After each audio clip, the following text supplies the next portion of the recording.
जब डर पता चला तभी ताकत पता चली, सीने में आज सीने की हिम्मत पता चली। जब डर पता चला तभी ताकत पता चली, सीने में आज सीने की हिम्मत पता चली।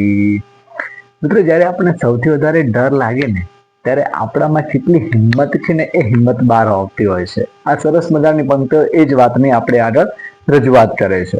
ચલો મિત્રો, આજે આપણે ઉદાહરણ નંબર 8 જોવાના છીએ। ઉદાહરણ નંબર 7 અગાઉના વિડીયોમાં જોઈ ચૂક્યા છીએ।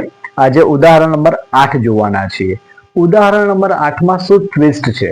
આપણો જે ક્વેશ્ચન છે એની અંદર આપણને અધિક નફાને મૂડીકૃત કરવાની રીત આપેલી છે કે જે અધિક નફો છે એને મૂડીકૃત કરીને આપણે પાંગળી શોધવાની છે। તો એના માટેનું સરસ મજાનું સૂત્ર છે કે જ્યારે અધિક નફો આપ્યો છે ત્યારે પાંગળી કઈ રીતે શોધાશે। માત્ર એક સ્ટેપની અંદર ફેરફાર આવવાનો છે કે પાંગળીનું સૂત્ર બદલાશે અને કઈ રીતે પાંગળી શોધાશે। તો અધિક નફો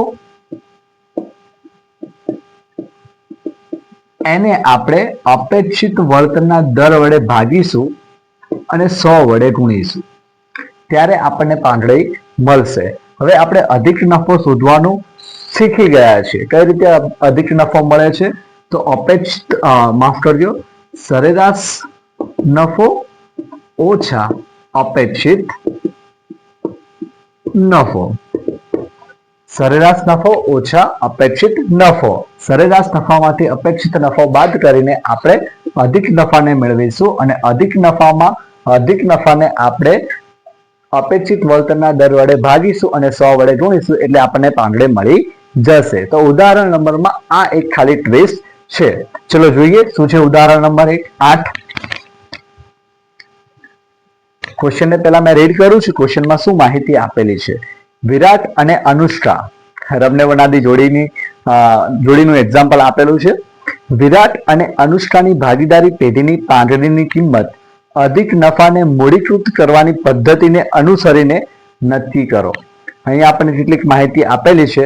રોકાયેલી મૂડી 7,80,000 છે, અપેક્ષિત વળતરનો દર 12% છે અને છેલ્લા 5 વર્ષનો નફો આપેલો છે। તો આટલી માહિતી પરથી આપણે પાંગળીનું મૂલ્યાંકન કરવાનું છે। તો ચલો દાખલાની શરૂઆત કરીએ।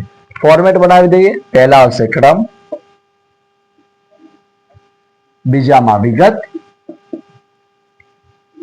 ને ત્રીજામાં રકમ। આપણો અધિક નફો શોધવા સુધીનો જે સ્ટેપ છે એ જે આપણે અગાઉના ઉદાહરણોમાં જોઈ ચૂક્યા છે એ રીતે રહેશે। તો પહેલું સ્ટેપ, રોકાયેલી મૂડી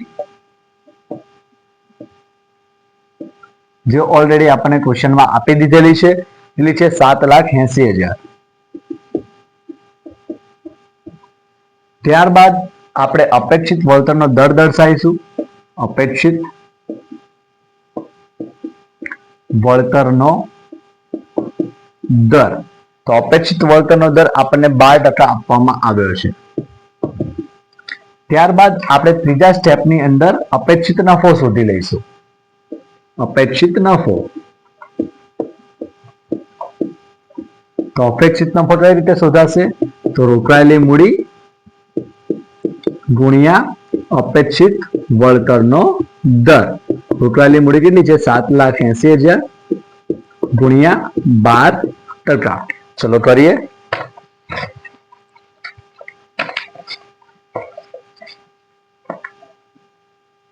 $7,80,000 ગુણ્યા 12%, તો જવાબ આવે છે 93,600। 93,600। ચલો ત્યારબાદ ચોથો સ્ટેપ, સરેરાશ નફો। તો સરેરાશ નફો કઈ રીતે શોધીશું? તો કુલ નફો ભાગ્યા વર્ષોની સંખ્યા। ઓકે, વર્ષ લખી દઉં છું ખાલી। તો આપણને જે નફો આપ્યો છે એમાંથી એનો સરવાળો કરીને કુલ નફો શોધી લઈએ। 2012-13 માં 2 લાખ વત્તા 13-14 માં 2,70,000 વત્તા 14-15 માં 2,40,000 વત્તા 15-16 માં 2,50,000 વત્તા 16 માં 2,30,000, તો જવાબ આવે છે 11,90,000 રૂપિયા. તો કુલ નફો 11,90,000. કુલ વર્ષ કેટલા આપ્યા છે? 1, 2, 3, 4 ને 5. તો 5 વડે એને ભાગી દઈશું, ભાગ્યા 5.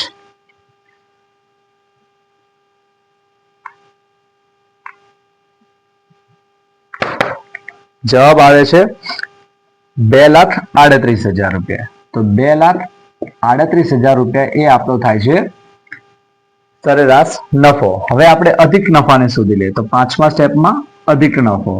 તો અધિક નફો બરાબર 2,38,000 એટલે કે આપણે સરેરાશ નફામાંથી અપેક્ષિત નફાને બાદ કરીશું. 2,38,000 ઓછા 93,600. તો 2,38,000 ઓછા 93,600.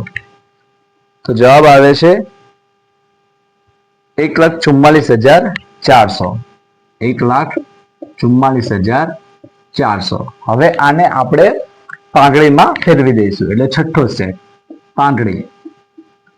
પાંગડી જોઈએ શું મળે છે આપણને. પાંગડી શોધવાનું સૂત્ર શું છે? અધિક નફો છેદમાં અપેક્ષિત વળતરનો દર ગુણ્યા 100. હું સાઈડમાં જ કરી લઉં છું.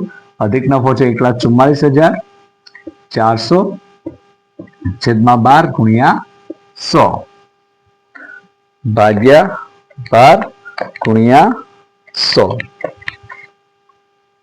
તો જવાબ આવે છે 12,03,333. 12,03,333. તો આ થઈ ગઈ આપણી પાંગડી.